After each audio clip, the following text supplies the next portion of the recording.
We're going to take you out now live to Sonoma County, where Governor Newsom is talking about the plan to reopen schools in the state. Let's listen in.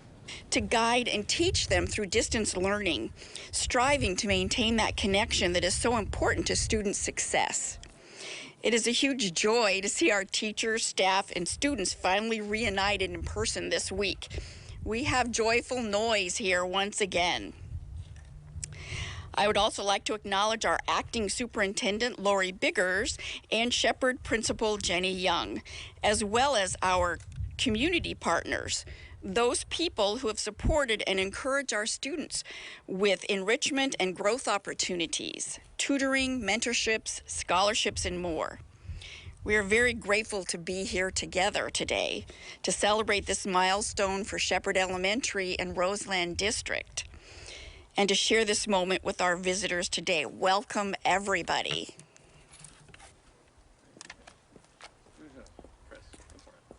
Mayor, it's your turn. All right, thank you so much. My name's Chris Rogers. I'm the mayor for the city of Santa Rosa. First and foremost, I want to thank the governor and his staff for coming out here to Roseland to check in on our community. Those of you who have been with us before know that Santa Rosa is a place that has been hit with repeated trauma, cumulative impacts of trauma through wildfire and now through the pandemic. And Roseland in particular has been a focal point of where many of our positive cases have come from and where many in our community have been struggling. I want to thank the governor and his team for helping to get kids back in schools. I want to thank our teachers for persevering through many Zoom calls over the last couple of years. For many of us, the start of our recovery is once kids are back in classes and we have some level of normalcy. I'm going to turn it over to our Assembly member, Mark Levine, for a couple of words as well.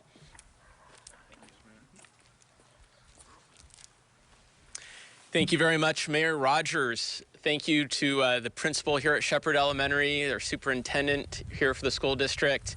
Thank you to Governor Newsom for your leadership, for really putting a stake in the ground, saying we need to have students in the classroom this year. You think about society and the health of society, and you think about two things, particularly as a parent. I've got a 6th grader and an 8th grader. You want your children to be healthy, and this has been a year where you've really cherished health, and you want your children to get a great education.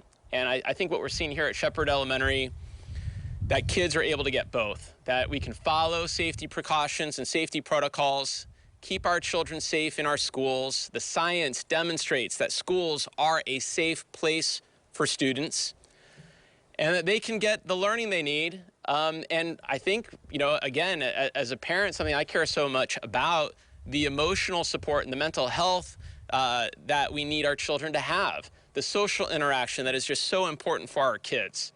And you know, between my colleagues in the legislature, and again, I've got so much gratitude for Governor Newsom highlighting this issue, that we are not going to end this school year without getting our kids in school, that we're seeing this. We're day 2 at this school of kids coming back into the classroom, probably the most important thing that we've done for the 6 million children in the state of California. And this has been a great week for the work of the governor and the legislature. The governor has been crisscrossing this state, where yesterday he signed legislation on a wildfire package.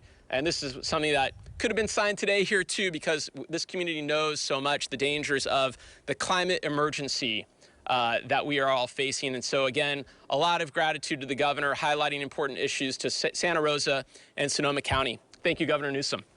Thank you.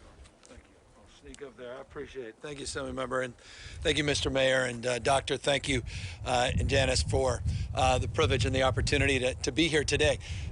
You know, it's it's a remarkable district we're in. It's a remarkable county.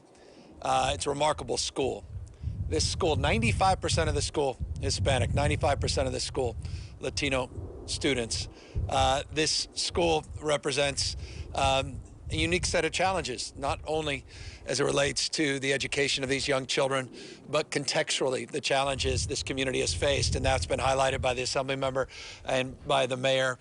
As we walked in, Doctor reminded all of us of the trauma and the impact of these wildfires in this region and the impact they've had in this community, as well as the children here at this particular school. But of course, this last year has been particularly challenging, not only the children themselves, but their family members, and of course the entire entire school community. And so I just want to acknowledge that trauma. I want to acknowledge the challenge that each and every one of those families have faced over the course of the last year, and the challenges in decision making that those parents have to decide to send their kids back in person to be educated. We value in-person education. I think universally we value in-person education, but one has to acknowledge the anxiety that many of the parents are feeling, many of the children are feeling, many of our leaders in school communities are feeling about preparing for in-person instruction, particularly as we deal with mutations of this virus, as we deal with many different variants that have taken shape all across the United States, not least of which here in the state of California, and as we continue to battle this deadly disease in this pandemic. This disease has not taken the summer off. It will not take the summer off. It didn't take spring break off. It didn't take Easter weekend off. It remains as deadly as it's ever been. That said, it's a race with the vaccines, and it's a race to continue with all the non-pharmaceutical interventions that have mitigated the spread of this disease that lays claim to this status now for California. 23+ million doses of vaccines have been administered in this state. That's larger than all but 6 nations in the world. We lead the nation this last week in terms of the lowest positivity rate in America, among the lowest case rates in America. We are making tremendous progress, but we're not there yet. Mission is not yet accomplished. And we cannot put down our guard. We can't take off our mask. We need to be mindful, and we need to be stubborn about the safety interventions and health interventions that are essential to sustainably getting our kids back into in-person instruction, not least of which here in this remarkable school. And so I'm here in that spirit, sober, mindful of the moment we're in.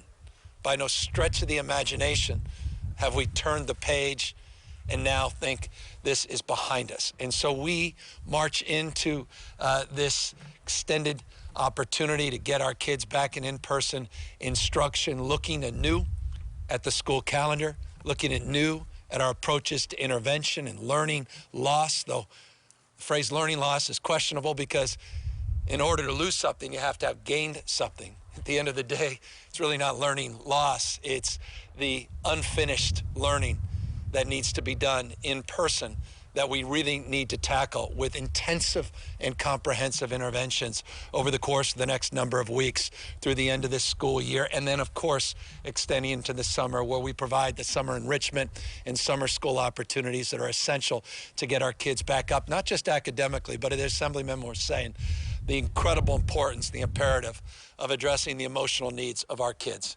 So much of school is not just hard academic education. It's about socializing. It's about connecting in an emotional way to others. It's about the relationships that are being formed. So we talk about social emotional learning. That's foundational, and that's a principle in terms of our efforts to get our kids back into in-person instruction. There's simply no substitute for that enrichment that comes from being in school, being with trusted friends, as well as extraordinary leaders, particularly our teachers, but also all our classified employees. And let me just acknowledge the teachers. There's no greater messenger in terms of building trust that schools can safely reopen sustainably than one's own teacher. And so I just want to acknowledge the incredible work that's being done every single day, has been done over the course of the last school year by our teachers under challenging, incredibly difficult circumstances, and the work that now needs to be done as we get our kids back into school to work through this trauma, to work through this anxiety, to work through the emotional challenges. I can't even imagine, and Janice, principals here and others, what it must be like yesterday when kids were being dropped off, and parents probably had a lot of questions. And just that whole process of dropping off a kid, and then that experience and expression when the kid's back home. This is a challenging transition, but we're finally at that point. 9,000+ schools as of last month of our 11,000 schools in the state have firmly either reopened for in-person instruction or have announced a date for in-person instruction. Every single day, hundreds of schools are reopening. Proof point, San Diego this week. Proof point, San Francisco this week. Proof point, the largest school district in the state of California, second largest in America, Los Angeles, opening hundreds of schools in their communities. We can do this, and we must do it. And we must do it sustainably, and we must prepare now for full in-person instruction come this next school year. That's foundational, and that's principle. That said, in order to do that, we have to prove, not assert. Prove that we can safely do this, prove that we can continue the progress we made after we prioritized our teachers and classified employees to get vaccinated, that we finished that job, to prove, not just assert, that we can test our kids. That's why we provided 3 million antigen tests. That's why we partnered with our own state lab. No state in America doing more on the testing front than the state of California, with our own state lab, Valencia Labs, in partnership with our school system. We have teams of folks, strike teams, that are safety teams, that develop strategies and interventions and supports, technical and otherwise, both from the state and the county, as well as the local levels. Partnerships on issues related to outbreaks, new data requirements, more transparency, a new Safe Schools Hub. And I encourage you, all the parents, community leaders, those that want to know what's going on in their community, go to schools.covid19.ca.gov. Schools.covid19.ca.gov. That's the new Safe Schools Hub that provides real-time information about the status of your schools. More transparency, more accountability, more testing, more vaccinations, and more support. And I want to thank the Assembly member for his leadership.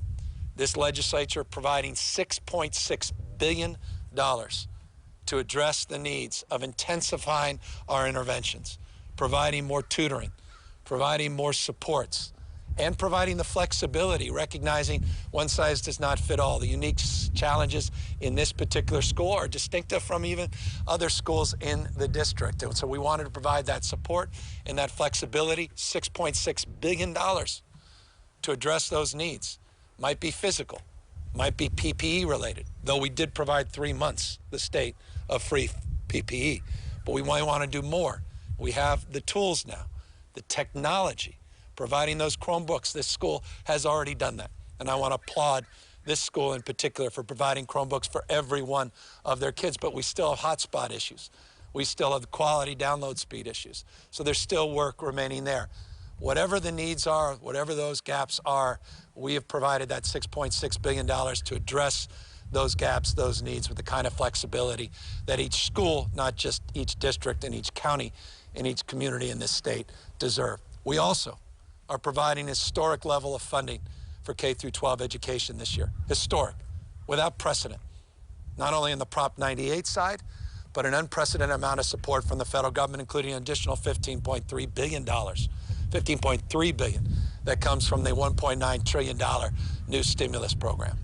So the schools have never been more resourced, and with a resourceful mindset, we have the capacity to finish the job to get all of our kids safely back into in-person instruction at the same time, and I'll close with this, at the same time recognizing, as I began, I end, the unique challenge, particularly in our diverse communities, and let me be more specific, particularly in the Latino community in California, and those parents that have experienced the worst of this pandemic, and that unique trauma and that unique anxiety as it relates to reopening schools presents a challenge, and we must acknowledge that, we must address that, and we must be sensitive to the needs of those parents in particular and those children in particular. And that's why we do provide an option for those children, for those parents, where we continue to provide that hybrid model or provide that instruction online and supports offline in order to give them the confidence to rebuild a framework of support for getting their kids back safely into schools as well. And so that's a broad overview of where we are. I'm a parent of 4 young kids. The oldest just turned 11.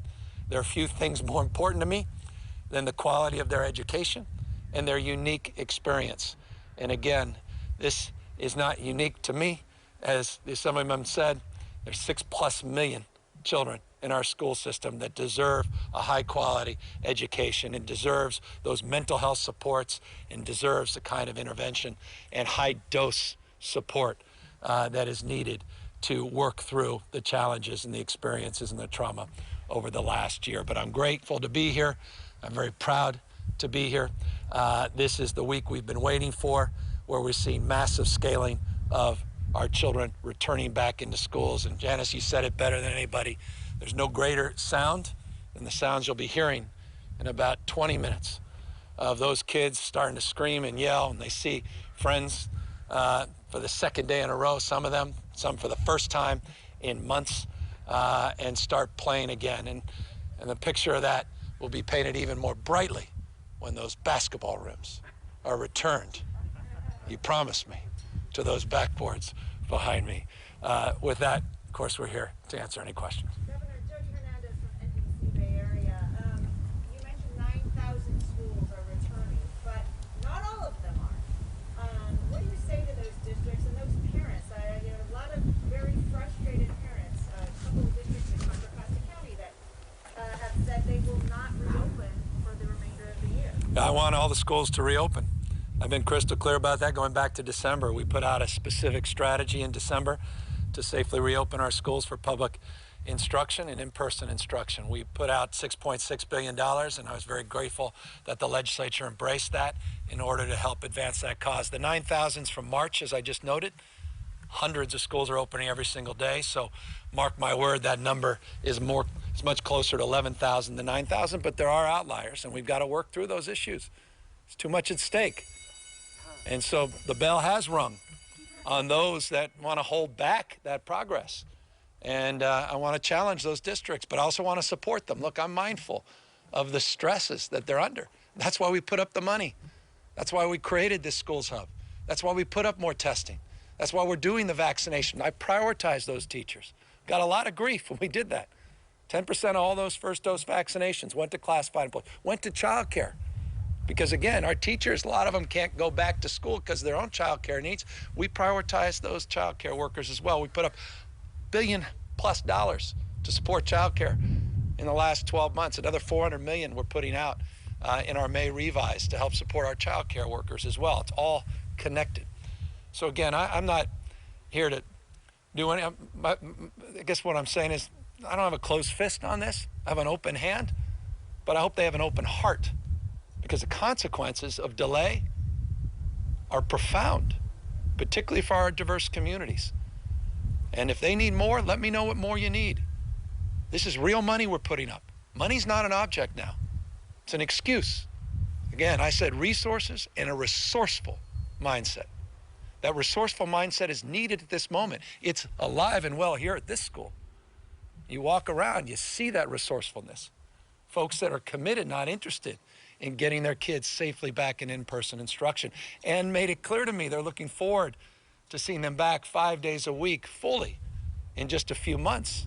That commitment is real, and that's why I'm here today to celebrate that commitment.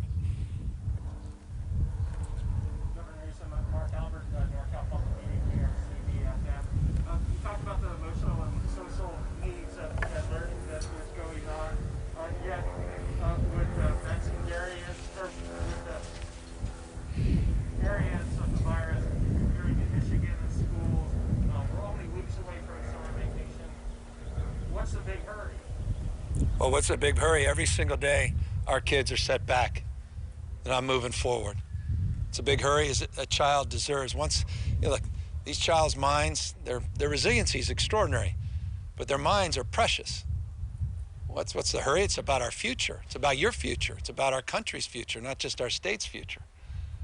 The hurry is we can do this safely. We know that. We know that. Some of them said it well. The data, the science, if you're into data and science, forgive me if you're not.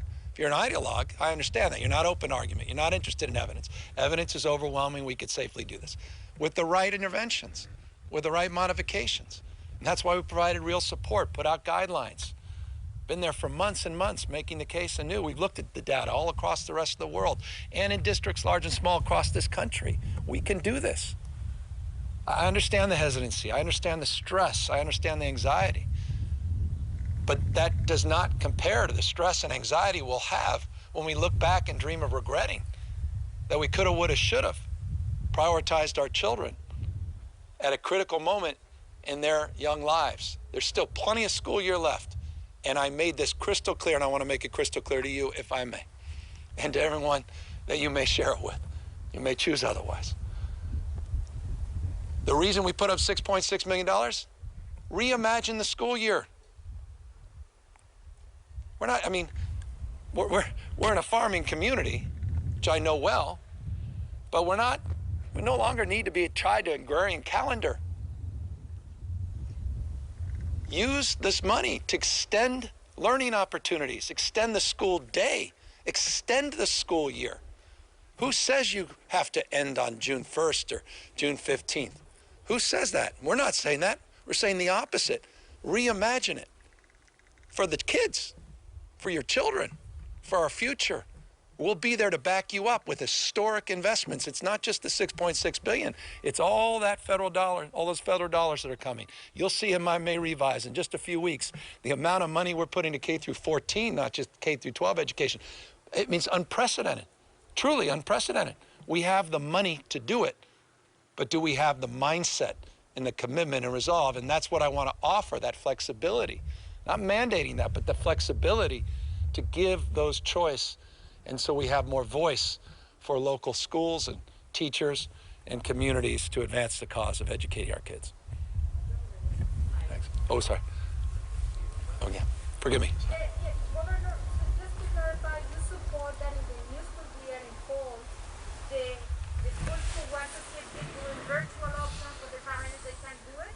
Because we have heard some parents who say that they were forced to go in person when they didn't want it. Yeah. So do you support the hybrid model for the new school year? Well, look, I always believe in meeting people where they are, and I think that's one of the biggest challenges we have in education broadly. Forgive me. One size does not fit all. And so customized learning experience, personalizing it, to me, is foundational. And I think a lot of the lessons we've learned this last year will make us even stronger moving forward, because I think we've understood that, particularly with this online effort. That said, we want that flexibility, but our default is to get kids back safe in the schools. But look, by August, I'm expecting by June 15th, substantially, to reopen this economy again. We're at 1.7% positivity rate today. We have 23 million people vaccinated. There'll be over 30 million people vaccinated just in a number of weeks. We'll be at 40 million by the middle of next month, the end of next month. By August, everybody who wanted a vaccine will have had a chance to have a vaccine, and we'll have many different choices of which vaccine. So I would expect and anticipate that the anxiety will give way to some new reality by August, and that will be an exception.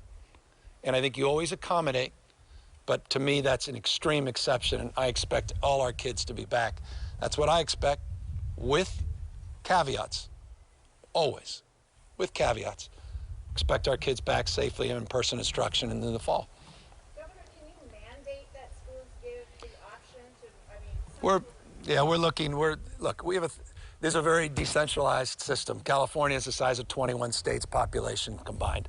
I say that all the time, but I do it to impress upon you the complexity of governance in a state as large as ours. There's no other system of public education in the United States like this system. As a consequence, you have independently elected school boards, county, local, and you have a lot of voice, and you have a lot of flexibility. It's designed into the system. And so mandates are often not looked upon as favorably as you would like to think. That said, we anticipate and expect our kids back safely in in-person instruction this fall, and you'll be hearing more about that in the upcoming weeks and months, and we'll be working with Assemblymember and his colleagues to advance that cause in more formal ways, but with the spirit that defines our system of governance well intact.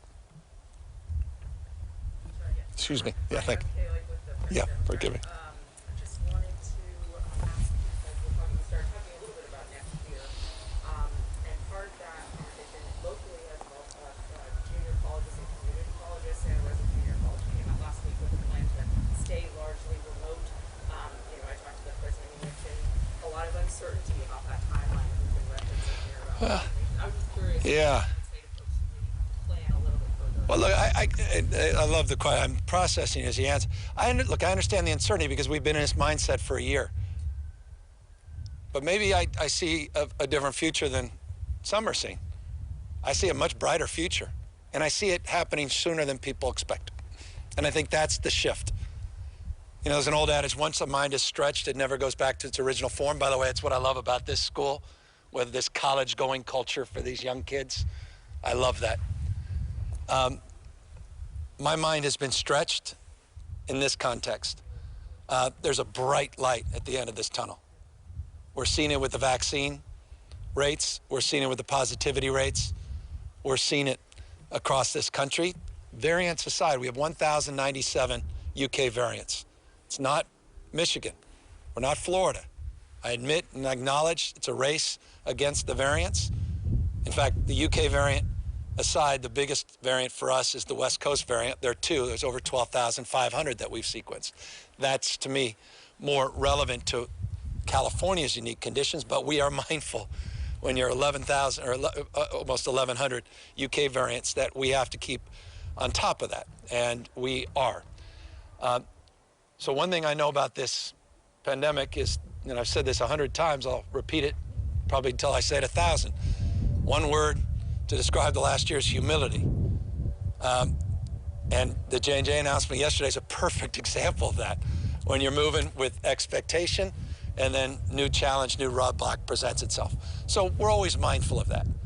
But I really believe that in a few months, not only are we going to reach that June 15th deadline, where you're going to be back to some semblance of normalcy, but by this fall, once again, that bell will have rung, and I expect people enthusiastically will be making their way into community colleges, our CSUs and UCs and private universities, as well as our K-12 system.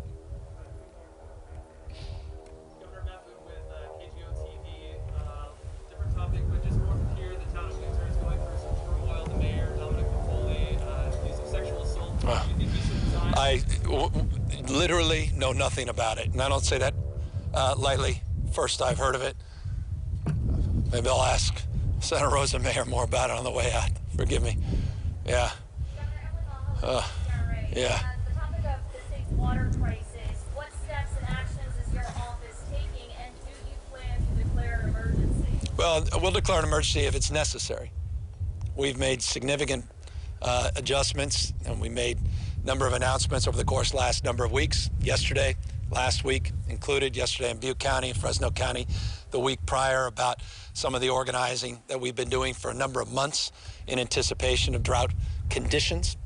We have not made the determination of whether or not this is a drought emergency. That comes with emergency authority that not everyone may want to invest in one individual, but it also comes with obligations that everybody also needs to be mindful of in terms of potential impacts. So we're assessing all of that, but unquestionably, second year drought conditions. I have leading our charge, the person that led the efforts for the previous administration, the Brown administration. We've already drafted executive orders. We've already organized an internal strike team. We've already notified hundreds of water users, going back weeks, the Department of Water Resources, about pending conditions. That was codified in the annual survey, the snowpack survey, at 59% on April 1st. And we are in real time working with the Biden administration, and I want to reinforce why that's important.